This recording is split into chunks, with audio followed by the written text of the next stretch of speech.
Eros Flankers, Eros Flame, Eros EDP, Eros EDP, yung OG. So, same process lang, papaamoy natin sa kanya lahat. Tapos magko-comment siya. Comment na ba? Or Go. amoy ano? Amoy fresh. Fresh. Mm. Ganito na lang. Mag-comment ka ngayon, tapos mamaya ulitin natin para Sige. medyo Sige. nag-settle. Fresh. Fresh. Kung i-rate mo siya ngayon, Mamaya na lang. mamaya na lang. Fresh din to. Parang minty, ganon. Minty.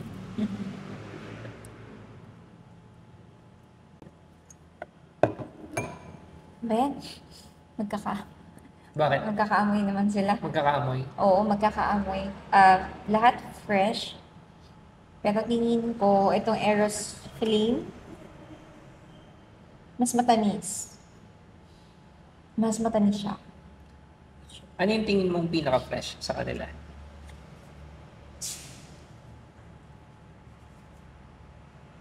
Etong dalawa, parang magkaamoy sila. Ito, Oo. magkaamoy. Magkaamoy sila. So, ito na yung iba. Oo, yun yung pinaka-naiiba.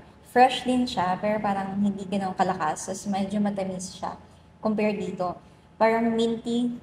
Alam mo yung parang kang galing ng bagong ligo. Ganon. Okay. Ganon yung... Gusto mo nang i-rate? Sa itong initial na Sige, spray. rate natin siya.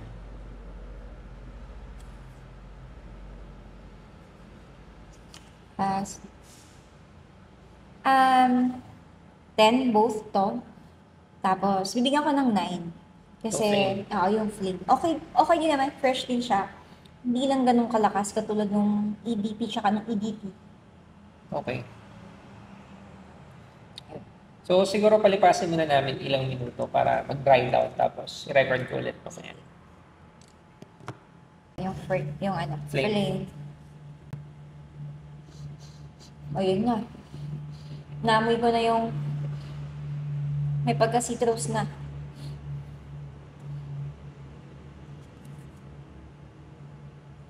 Eto, ganun pa din. Same pa din yung kanina. Same pa din nung kanina. Parang Piolo Pascual yung nakakita ko dito. Ano Pascual ba?